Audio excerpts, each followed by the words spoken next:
Hey everyone, how's it going? Forrest here, again with another installment of my complete analysis of all of J.S. Bach's chorale harmonizations. Today we're looking at Wo soll ich fliehen hin, which translates to Where should I fly from here? Pretty straightforward chorale. We're just going to hop right into the analysis. It's a pretty short one. Two flats in the key signature. We start on G minor, we end on G major, so I reckon we're in the key of G minor to start things off. First beat of the first complete measure, G, B flat, D, and G. It's another G minor triad, no need to reanalyze. Then we have F sharp, A, D, and A. It's D major in first inversion, and we would presumably expect that to go to G minor again, G, G, D, and B flat, which it does. 1, 5, 6, 1 is probably the most common chord progression at the beginning of the Bach chorales. I'd say that it happens, maybe like 1 and 3 chorales, which is pretty significant, between 1 and 4 and 1 and 3. But then we go, this B flat actually is a non-chord, is a chord tone, so we don't need to mark it. We then have C, E flat, G, and C, E flat, G, and C. That's C minor in first inversion, which is our subdominant in first inversion. And then we have a half cadence here, where we cadence on D major, D, A, F sharp, and D, which is a 5 chord. And this is a particular kind of half cadence called a Phrygian half cadence, where we have the flat 6 going down to the 5 in the bass. It's evocative of the Phrygian mode, which has that half step between the second scale degree and the tonic. But as we look ahead, we have an interesting imperfect authentic cadence here at the end of this phrase. We start things off still in the key of G minor, but we move to the key of B flat in the middle of the phrase. So we start off with C, A, F sharp, and D. That's D7 over C, which we actually don't need to rewrite the Roman numeral here. We could just write 4-2 because it's still a 5 chord, just the figured bass has changed. Then we have B flat, G, and D, which is G minor in first inversion, which is where we would expect a 4-2 chord to go, or more specifically a 5-4-2 chord. And then we go to A, C, G, and C. This G being a 7-6 suspension over the bass. It's actually F sharp, A, and C, which is F sharp diminished in first inversion. That's 7-6. And then we see G minor, G, D, G, and B flat. Root position tonic triad, which also happens to be the submediant in the key of B flat major. Then we have C, E flat, A, and C, which is A diminished in first inversion, another 7-6 chord, but this time 7-6 in relation to B flat major, so 6-7-6. And then we cadence on B flat major, not in root position, but in first inversion. It's unusual to see an inverted chord at the cadence. It's not unprecedented, we have seen it before, but it's relatively uncommon, much less common than a root position triad. And then we have another imperfect authentic cadence in the key of B flat major at the end of the third phrase as well. No modulation. We get another B flat major chord in first inversion. We then go to G minor, G, D, G, and B flat. It's our 6 chord. We then go to F major, F, F, A, and C, root position F major triad, and then we go to B flat major, B flat, F, B flat, and D, which is our tonic in root position. Passing 7th on the bass, we then have G minor, G, G, B flat, and D, which is our 6 chord again. Lots of 6, even though we are in the key of B flat major now. We have another passing 7th on the bass, and then we have E flat, G, B flat, and C. That is C minor 7 over E flat, 2-6-5. We know that Bach loves his 2-6-5 chords. We then go to F major, F, F, A, and C, which is a 5 chord, or dominant, which is what we would expect 2-6-5 or just 2-6 to go to.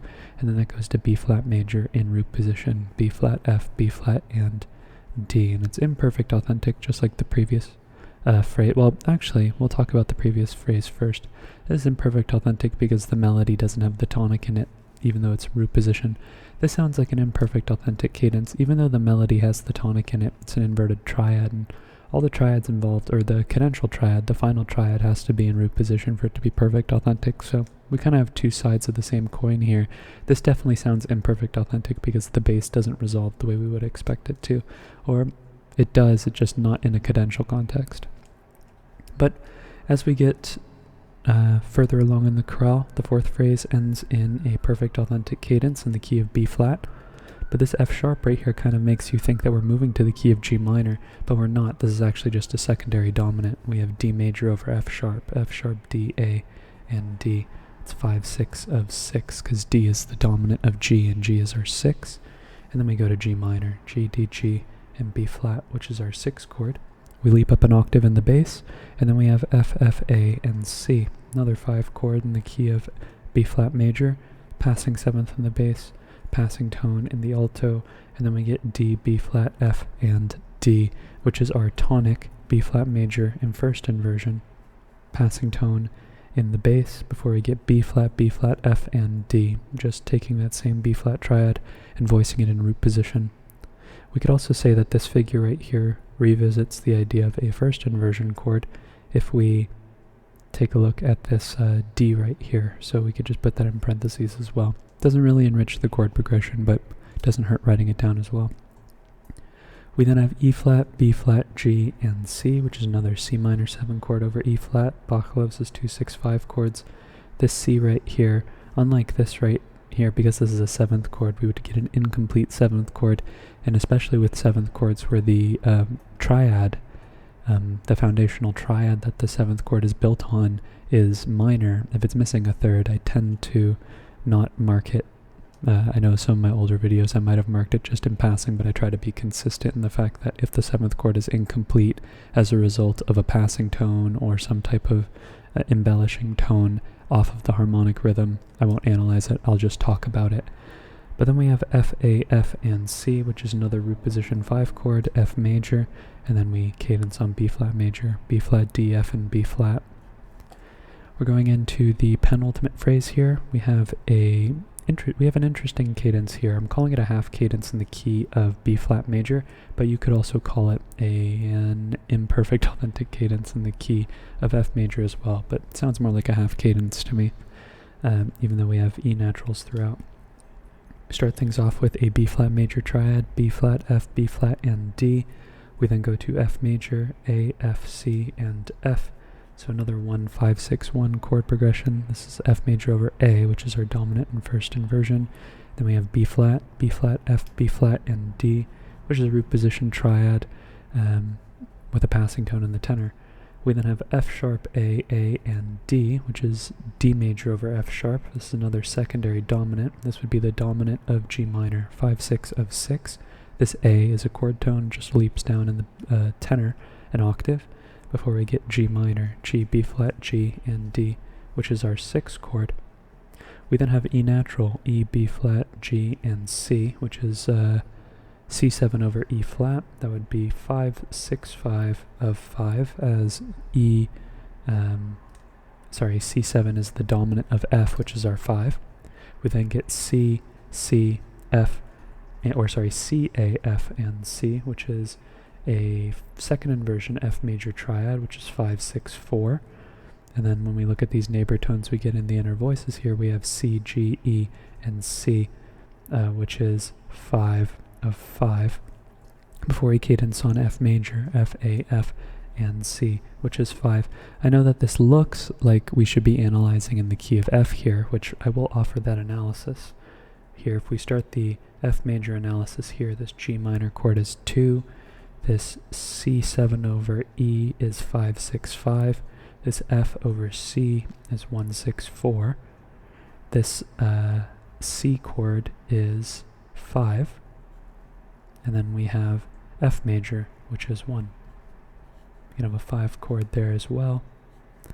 Or a little 5 bracket.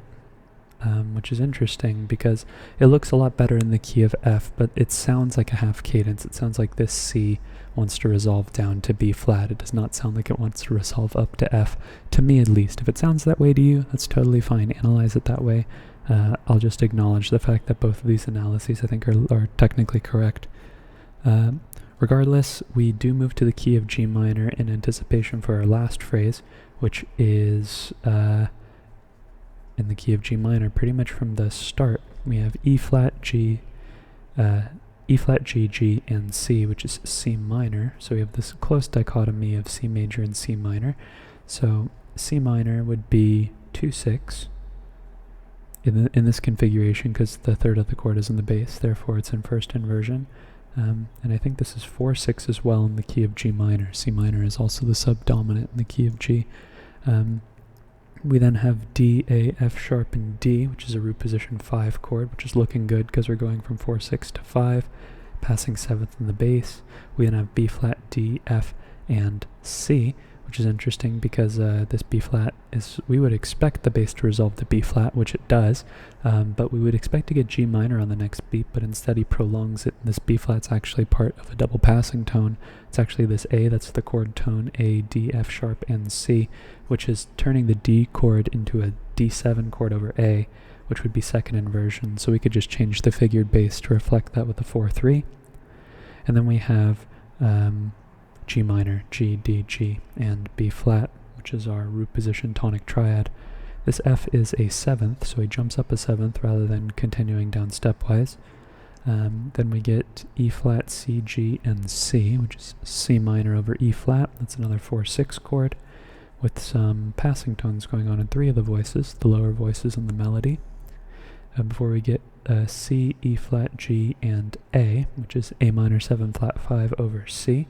We know that Bach loves his 2-6-5 chords. Before we go to D major, D, D, F sharp, and A. It's a 5 chord with a passing 7th in the tenor. And then we cadence on 1 G major, G, B natural, D, and G. As Bach often does in his minor chorales, he cadences on the major tonic, I would imagine because he wants to end on a more uplifting note, because it's often the last movement of the cantata. That is, if the cantata has a chorale, which I reckon most of them do, if not all of them. But that's our chorale analysis for today. All in all, pretty straightforward. Nothing too out of the realm of just straightforward tonal harmony. I think it's interesting that Bach injects a lot of 6 chords even when in the key of B minor or B flat major, just keeping the idea of G minor relevant, even though he spends the majority of the chorale proportionately in B flat. But other than that, this is a textbook chorale, straightforward, some pretty simple secondary dominance going on. I'd say the majority of the intrigue comes around this penultimate cadence, where we have something that's much more elegantly analyzable in the key of F, but it sounds like we're still in the key of B flat, so really it's up to you. It's kind of the first time I've seen 5-6-4 going to 5-5 going to 5, which is a dead sort of, I guess, giveaway that we should be analyzing in the key of F, but it just doesn't sound like we're in the key of F. The melody really sounds like we're in the key of B flat, so when the harmony is telling a different story than the melody, I tend to believe the melody in more cases, unless it's a really compelling harmony that really changes the narrative. But here, it sounds like a half cadence to me, but I think it can be analyzable as an imperfect authentic cadence as well. But on that note, thank you so much for watching the video. Thank you so much for continuing to support the channel. I'm currently analyzing all of the Bach chorales, and I'm relatively early along in my journey. I'm only about a quarter of the way there, so if you want your daily dose of analysis, feel free to subscribe to the channel. Feel free to hit the notification icon as well, because you'll be notified when I upload once a day, which I've been very consistent with. And if you like Bach, if you like analysis, be on the lookout for videos in the future. And also let me know in the comment section if your analysis is different than mine, or if I missed anything, or if you have any recommendations or requests. I'm more than happy to take a look at chorales or pieces that I've not looked at yet. If not, check out my channel. I've analyzed a ton of chorales, mostly in the order of the BWV collection, but also a couple of out of order as well because of how I started the channel. But regardless, if I haven't checked out your video yet, checked out the chorale you want me to look at yet, which statistically is likely that I haven't checked out the chorale that you would want me to look at, leave it in the comment section and I will get around to it out of order. So that being said, thank you again so much for watching the video. Thank you so much for supporting the channel, and I look forward to tomorrow's analysis. I hope you take care.